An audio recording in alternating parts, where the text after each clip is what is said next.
pequenos momentos que a gente, enfim, pensa e fala, ok, isso aqui é histórico.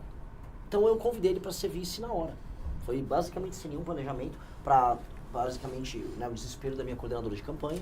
Em que a imprensa começou a ligar. A imprensa começou a ligar, começou a nos avisar, mas certas coisas precisam necessariamente ser espontâneas. A nossa pré-campanha, ela não é feita, e eu não quero aqui usar isso como um instrumento de marketing para dizer, mas ela é feita de coisas muito verdadeiras.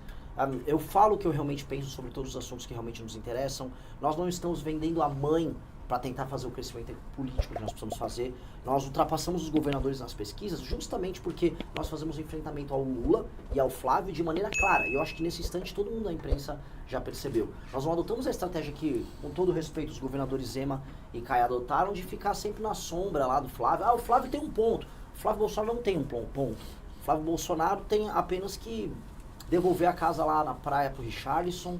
Flávio Bolsonaro tem apenas que se explicar para sua esposa das suas aventuras ao redor do Brasil que ele fez com seu amigo Borcaro. Flávio Bolsonaro tem que explicar o escândalo da rachadinha. E é isso. Então, é muito errado a gente ficar assistindo essa postura dos demais pré-candidatos e não ser verdadeiros e honestos sobre o que eles realmente pensam sobre o próprio campo político e o campo da direita. E ao construirmos uma campanha, ou melhor, uma pré-campanha, tem que ser preciso nisso, falando o que a gente realmente pensa, falando o que a gente realmente sente, atos como esse, que envolvem o Haroldo, eles acontecem naturalmente. E isso nos deixa... São sincericídio até no vice. Exato. Foi um cometimento de um sincericídio até na hora de apontar o vice da chapa. Eu venho falando de todos os problemas e soluções econômicas que nós vamos adotar no Brasil, que serão impopulares e que se impopulares, terão que ser apresentados para as pessoas da mesma maneira para não ser um estelionatário eleitoral. E ao fazer isso, novamente, e não se preocupar com as consequências em falar o que pensa, em falar o que sente, estranhamente a gente cresce. E a gente vem crescendo do 1% aos 8% da última pesquisa Atlas, fazendo basicamente isso, fazendo um caminho muito sincero. Houve algumas conversas, que infelizmente algumas a gente não ainda está em condições de revelar, sobre partidos querendo se aproximar para nomear vice, só que essa é a eleição de estreia do Partido Missão. A gente não está afim, não estava em nenhum momento afim de comprometer a nossa atuação com práticas que a gente não concorda, especialmente práticas do ponto de vista eleitoral. Nós não queremos nos comportar aqui como os únicos puros, os únicos perfeitos, mas a classe política brasileira ela está muito viciada no método eleitoral presente. E a gente fala não só da compra de votos, que é a premissa, a base do modelo eleitoral que nós temos aqui, mas também de um uso extensivo de dinheiro, compra de influenciadores que não bate com a gente. Então a gente falou, não será assim, vamos fazer uma chapa pura. E nesse sentido a aproximação com o Haroldo foi muito, muito natural. Foi um processo natural. Eu acho que precisava alguém complementar. Meu maior problema é um problema de validação. Se fosse falar em termos meramente eleitorais, validação e aceite por parte das pessoas mais velhas.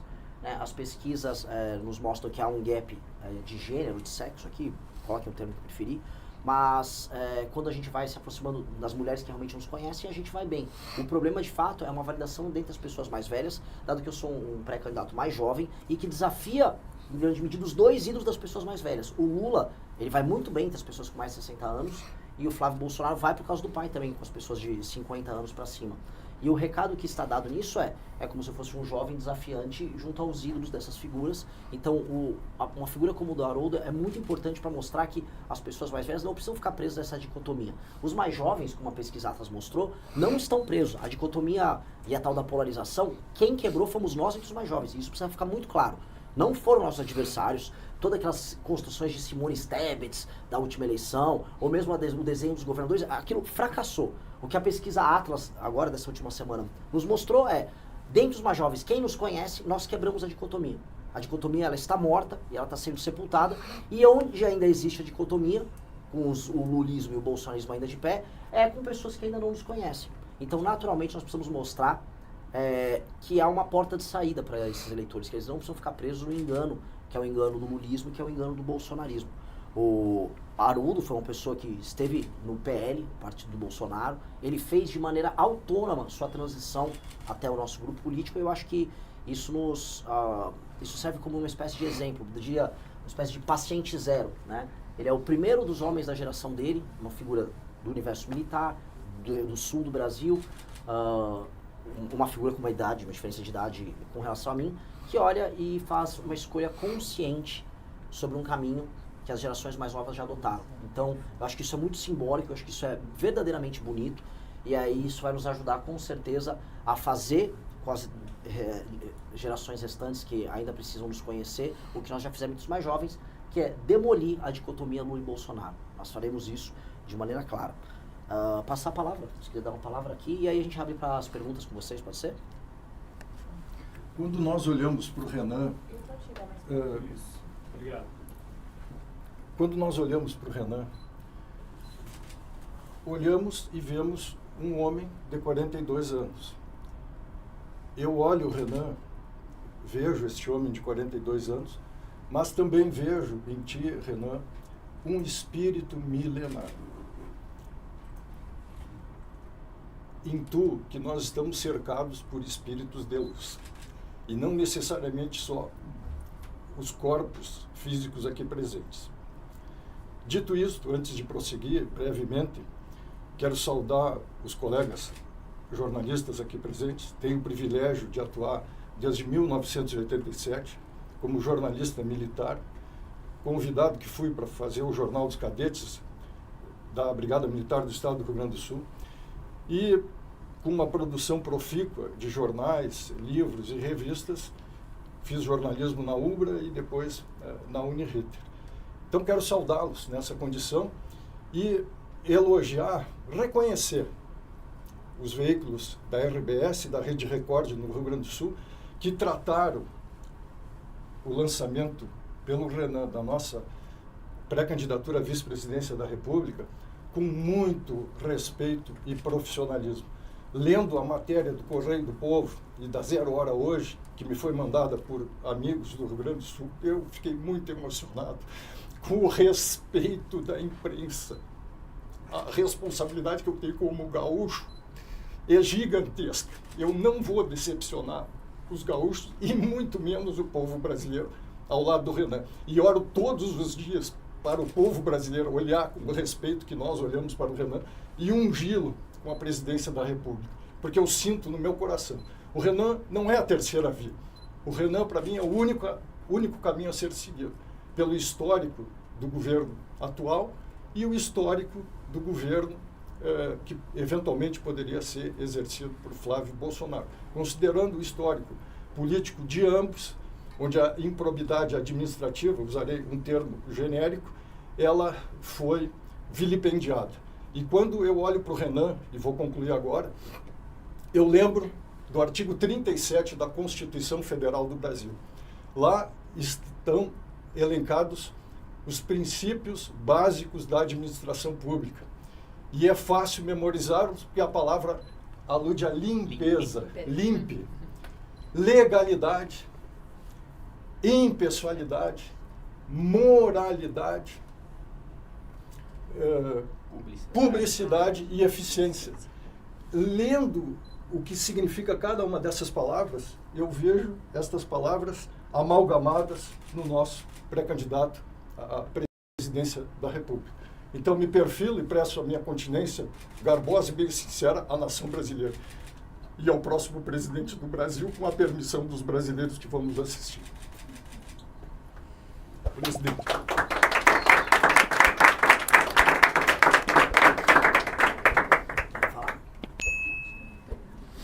Vamos para as perguntas, ficou à disposição. Um de cada vez. Quem começa? Eu tenho uma pergunta. Coronel, por que o senhor decidiu deixar o PL?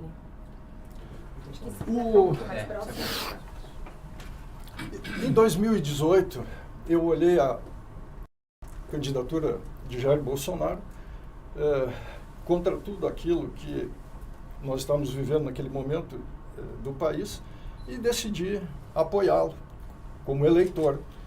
E votei no presidente. E ao longo do período que se sucedeu do governo, vendo tudo aquilo que aconteceu na pandemia, por exemplo, né, vários erros estratégicos cometidos, principalmente no que se refere à saúde pública, e no exemplo que um chefe de nação deve dar para o seu povo, eu fui me decepcionando. E aí, em 2024, ainda concorri lá a vereador em Porto Alegre pelo PL, fui boicotado, o pessoal não me botou na televisão, talvez por eu ser um homem independente, né? Não me guio aí por vaidades, muito menos por aspirar a algum benefício pela candidatura. Então, naturalmente, com um investimento mínimo lá do PL, mais uma decepção de novo.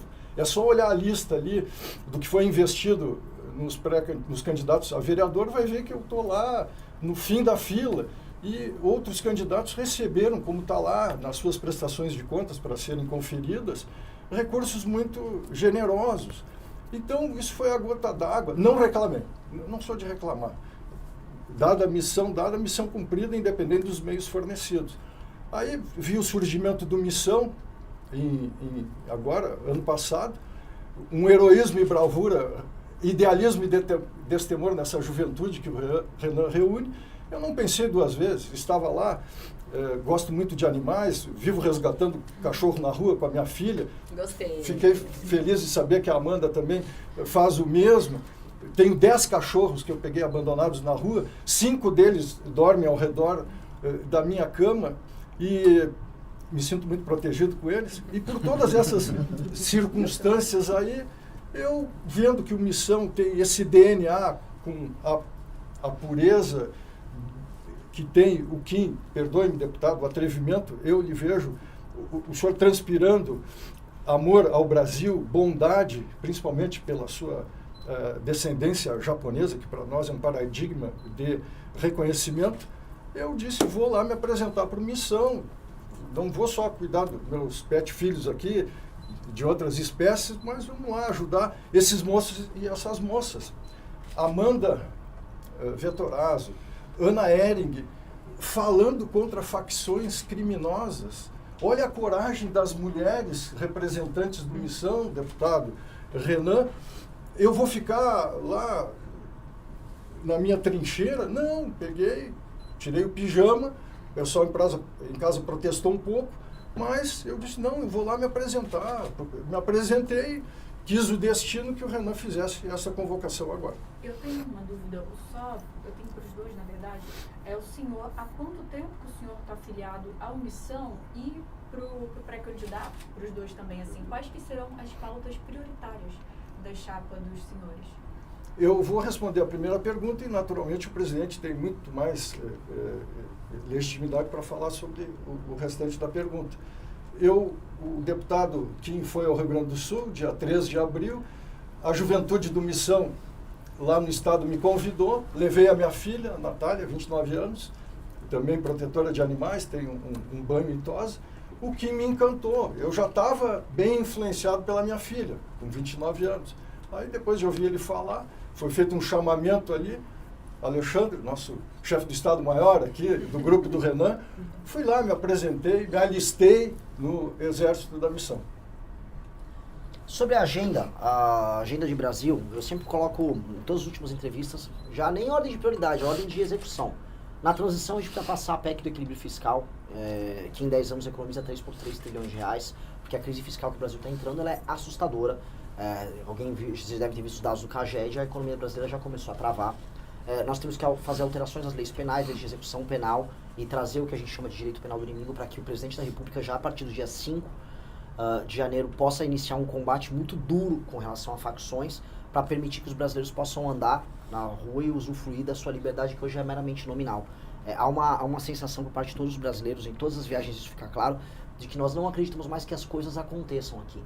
De que no Brasil simplesmente as coisas vão se empurrando e elas estão indo sempre numa tendência descendente e nós nunca conseguimos resolver os problemas mais básicos da favelização das nossas cidades, do aumento da violência, da economia que nunca anda, aumento de impostos, inviabilidade das nossas cidades, do nosso modo de vida. Então, esses dois temas são dois temas centrais para que a gente possa andar.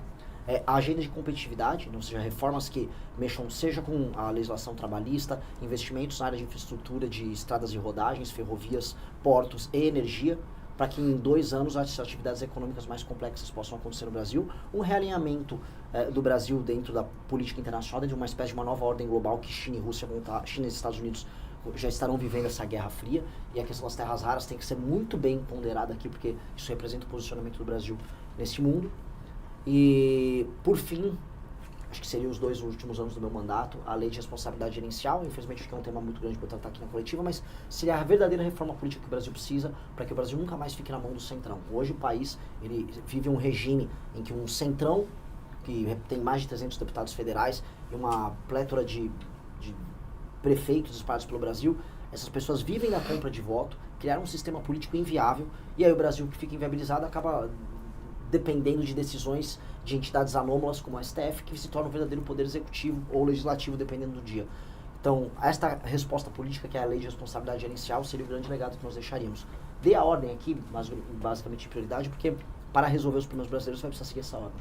Só puxando esse fio, a ideia é apresentar um programa de governo com esses principais pontos, essas pautas na convenção. Vai ser dia 1º de agosto em São Paulo, a gente pode confirmar? 1º de agosto em São Paulo. Vai ser... E vai ser o livro amarelo da campanha. Nós temos aqui, inclusive, o livro amarelo, esses que são os estudos preparatórios do livro amarelo. Que, tá, se quiserem, a gente pode até passar para vocês. Só que aí isso é compilado e tornado as nossas propostas de campanha. Então, tudo estará lá no dia 1º e vocês vão poder escrutinar, discutir. Se você gostou do vídeo, não se esqueça de deixar o like e se inscrever no canal. Te vejo no próximo vídeo.